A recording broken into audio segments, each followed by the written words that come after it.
Good day, viewers, and welcome to Political Scope. My name is Stacey Carmichael James.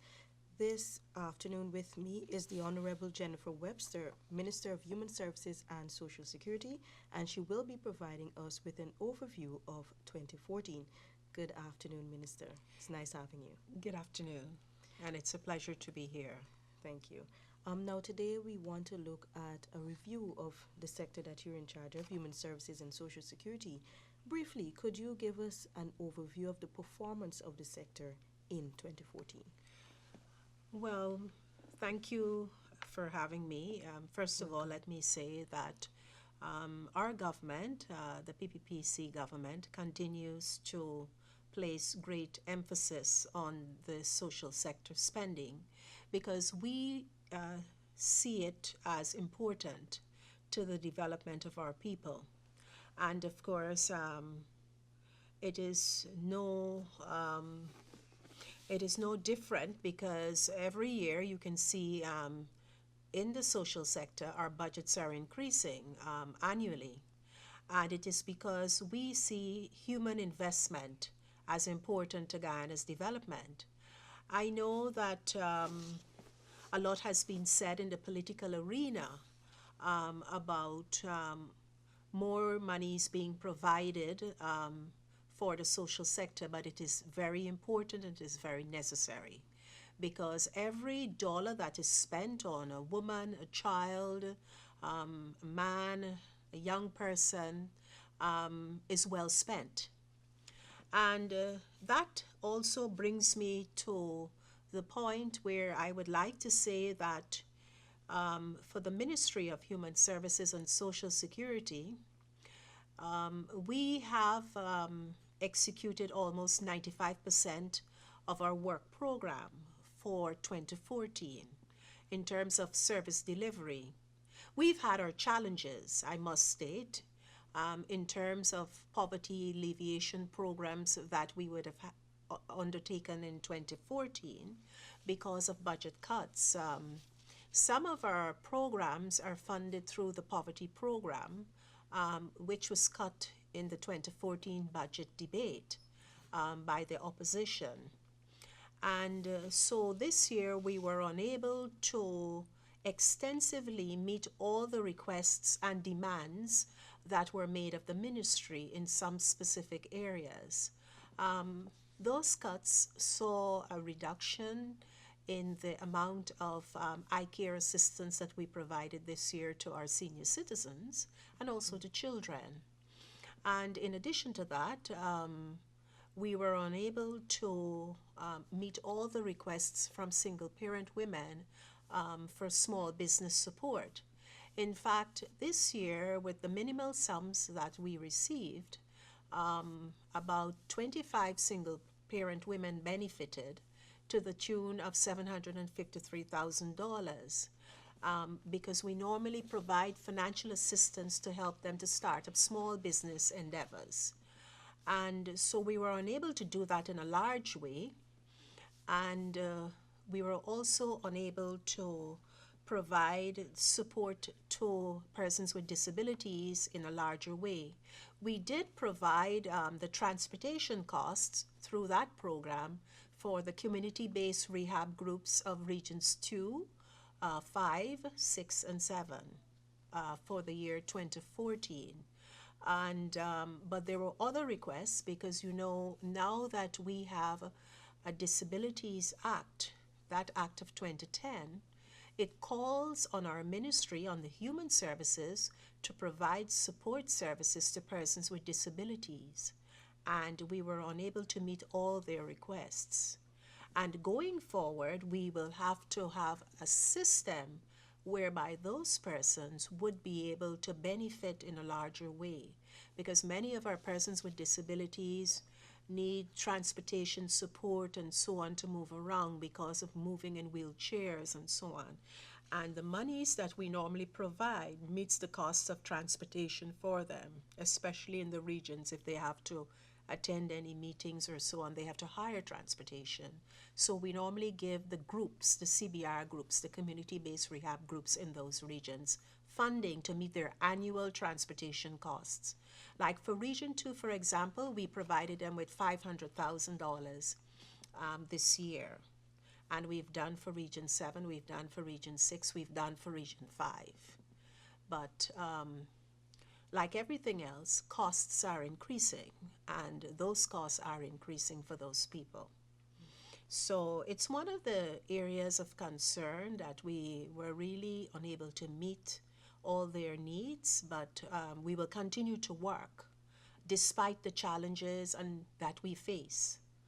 And I would also say that this year has been a good year in other ways too, because we've seen increased capacity of our staff in terms of the Child Care and Protection Agency in the delivery of the services. And actually this year has been 5 years since that agency came into operation. And I would like to, first of all, commend the 57 professional staff members of the agency who have been working assiduously throughout the regions in Guyana, implementing our programs, ensuring that we address all the reports that are received of cases of abuse. And I would like to tell you there are many, because this year we received 2,181 child abuse reports. And what we have done is that we were able to work with parents. We worked this year with 3,153 vulnerable families, and we prevented the separation of 1,448 children. We have partnered with various NGOs, but one in particular, Child Link, that has been working closely with the Child Care and Protection Agency on working with parenting and building strong families. And Child Link has been working with families, visiting the children at home and working with them to try to help them to resolve some of the issues. And they have been monitoring in a very structured way. Every week they visit a number of homes and they interact with the children and their parents. So it's one of the ways that we are working to promote better family life, so that we can have a reduction of some of the social issues that we see happening in some of our homes, issues of neglect and abuse and so on. And notwithstanding that, we've also done a lot of work on our foster care program. We have more than 206 children now in the foster care program. And I think that program is expanding because we would like to see more children placed in homes than have children in institutional care, because we feel that that is necessary to support the development and the continued advancement of our children. And so I would like to say also that this year saw us having our first halfway home built in Sophia for those children who have aged out, who have attained the age of 16 years or 17 years, and who no longer by law should be living in institutional care. So we have now a halfway home in Sophia, where we do have some of the older children who have aged out who are there, and we're working with them to help them to reintegrate into society. Some of them have successfully completed their CXCs, and some of them have done very well. We are working with them. Some of them are going on to higher education. We have some of them attending the University of Guyana, and one young lady in particular, she is pursuing teaching, and she's attending the Cyril Potter College of Education. So whilst we do have children in state care, our primary focus is to have those children given all the opportunities that every child should be able to access. And that's particularly what we're working on, so that when that time comes, they are well rounded and they can contribute in a meaningful way to Guyana despite what might have happened to them in their early years.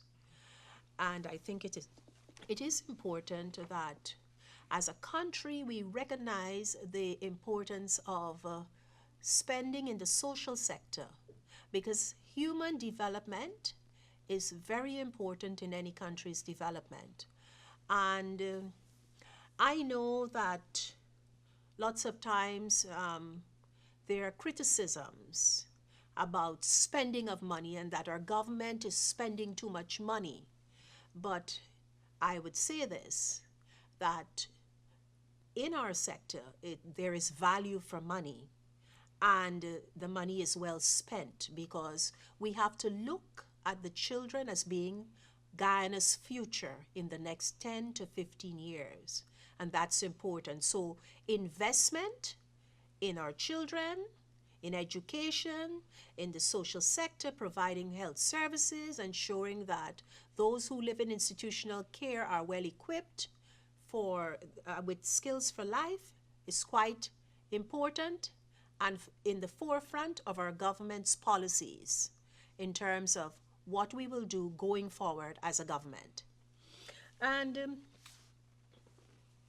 government is also committed, and through our ministry, we have seen our pensions grow. If I were to do a comparative analysis from the year 2000, let's say 2009.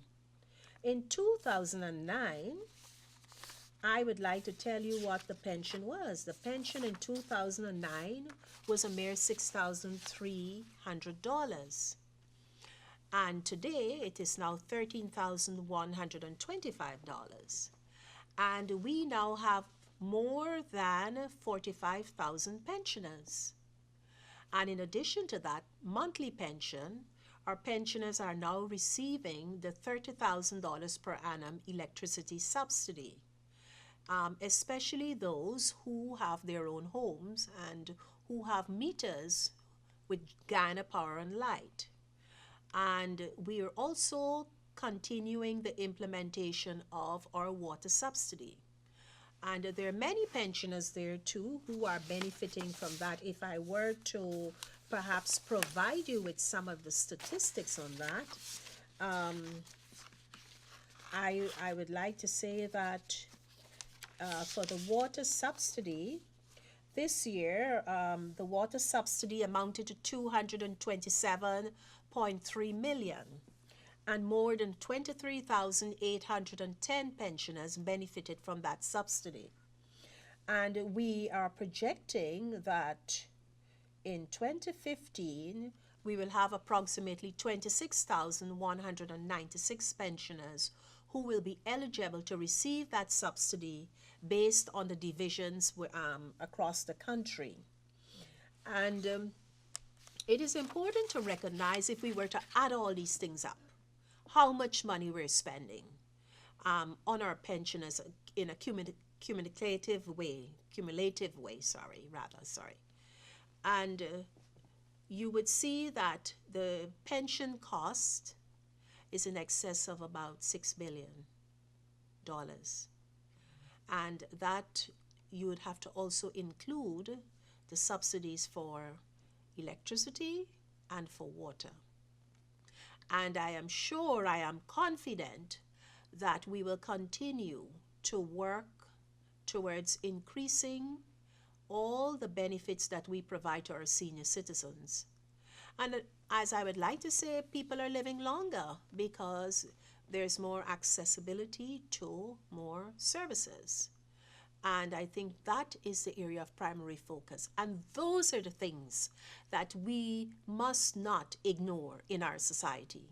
Because whilst government is concentrating on infrastructural programs, likewise, evenly, we are concentrating on the social sector and social sector development and growth.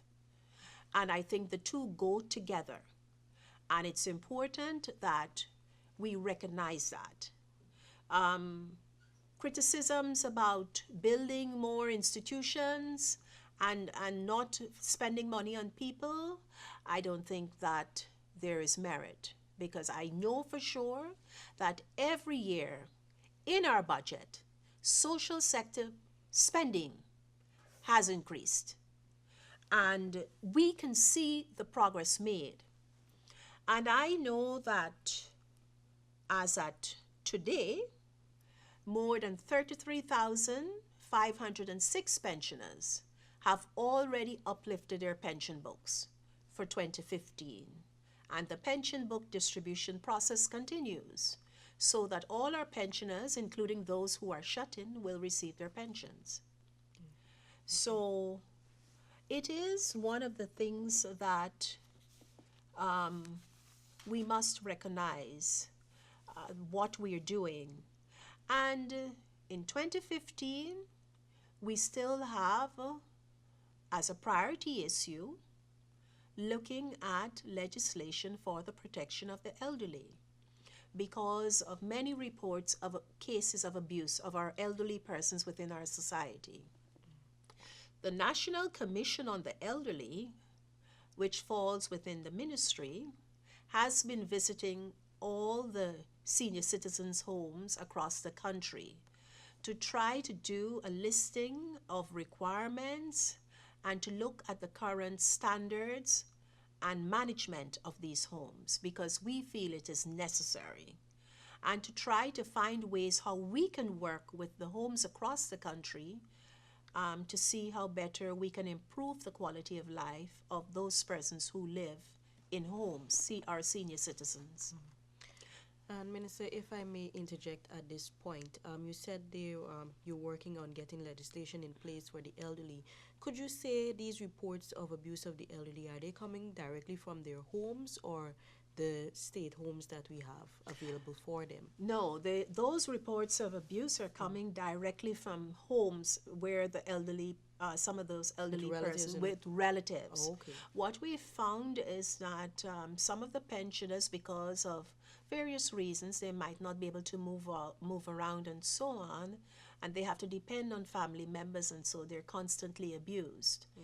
Some are locked in, some are denied their pension, they have to sign, and then their family members take possession of the monies and so on.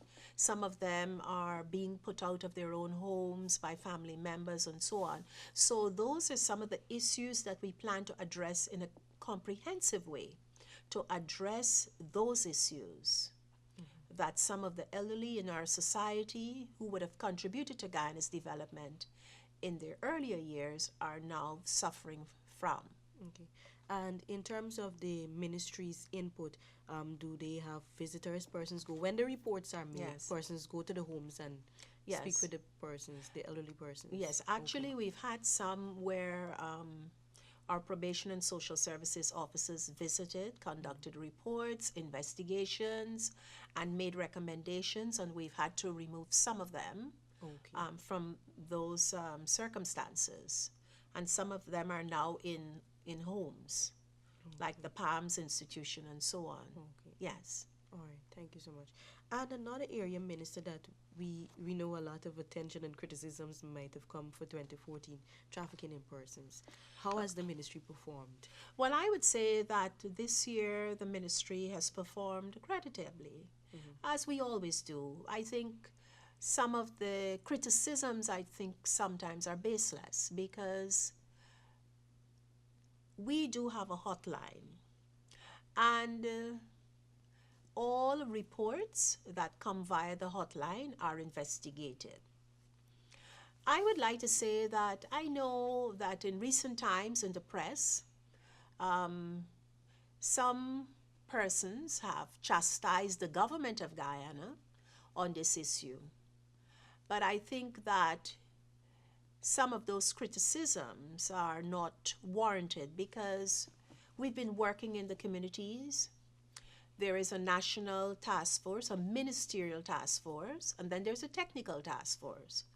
And through the ministerial task force, we have developed a national plan of action for 2014-2015. And as it relates to the Ministry of Human Services, I might once again say publicly that we have been working out in the fields in mining communities. We've been going into all the regions. We've conducted sensitization activities with communities, Amerindian communities, communities in the hinterland, all over the country, not only one specific region. And it's in our work program. And that work program has been completed in a very exhaustive way. We've worked in schools with our school children, sensitizing them on this issue, because that has been one of the criticisms. And we have worked on the cases that were reported in collaboration with the Guyana Police Force, because trafficking in persons is a national issue, and it is not only sexual exploitation, but there are other things, people being held against their will. And we have also worked with other external partners on reports of Guyanese who were trafficked overseas. Just recently there was one in issue with Suriname, and the Ministry of Foreign Affairs was collaborating with the government of Suriname and the Ministry of Home Affairs on this issue. And we, as a government, remain committed to prosecuting, to ensuring that the perpetrators are brought to justice. I want to say that publicly, and that we will not condone such incidences of trafficking in persons. The law speaks to the Ministry of Human Services doing certain specific things, and that also includes providing support to victims. And we provide various forms of support to victims. We provide psychosocial support, psychological support, we provide counseling, we provide assistance to victims, whether it is monetary, in terms of education. We help victims if they would like to go for training. We work with them and we pay, we meet all their costs, and so on, relocation costs, all of that we do meet, because the law is quite specific as to the mandate of the ministry and our areas of precise responsibility. And this year, I think all the cases and the reports that we received, they were investigated. I know there are still about 8 cases that are still pending, where the investigations are not yet finalized. And I know that the ministry, in collaboration with the Guyana Police Force and other partners, are working assiduously on completing those investigations with a view to bringing the perpetrators to justice. Thank you very much, Minister. And briefly, before we wrap up, we have a few more minutes to go. What are the plans of the ministry for 2015? Okay, thank you for that. One of the major plans of the ministry for 2015 is we have just completed the National Action Plan as required under the Sexual Offences Act of 2010, in Section 87.3, which requires a national action plan being compiled. And that has just been completed by an independent consultant with funding from UNFPA. They've supported us in this area. And we will be rolling out that plan. That plan sees a number of activities being undertaken from 2015 to the year 2020. It's a 5-year action plan. And it will encompass a number of things, including training, awareness sessions throughout the country, working with the magistracy and the judiciary, training of our police ranks in the area of the Sexual Offences Act, and working with them in terms of reporting skills and investigating skills, building capacity, working with our social service officers in the investigative process. And that plan also calls for the establishment of a sexual violence unit within the ministry. So they're working on the terms of reference of that unit, and also That plan will see us, the law says we have to keep a register of all the perpetrators in their various districts and regions, so that persons who are convicted of a sexual offense, everyone in that particular area would know who those perpetrators are. So there are a number of requirements, and I'm happy to say that now that that has been developed, we will be going forward to ensure that we work to comply with what the law requires. And we will be working with NGOs and FBOs and other government agencies, because the law speaks to the task force, which comprises of a number of line ministries and other sectors. So that is going to be one of the major issues going forward for implementation. The other would be that the Child Care and Protection Agency will be working on the issue of early childhood development, continuing where they started in the last quarter of 2014 with the registration of daycare facilities, which is also very important and which is also going to be given top priority in 2015. Okay, then thank you so much, Minister. Thank you so much for joining me on Political Scope. We do look forward to another interview with you. Thank you. You're welcome. And thank you very much, viewers, for joining us. Join us again another day on Political Scope. I am Stacey Carmichael James. With me today was the Honorable Jennifer Webster, Minister of Human Services and Social Security. Goodbye. How would it go?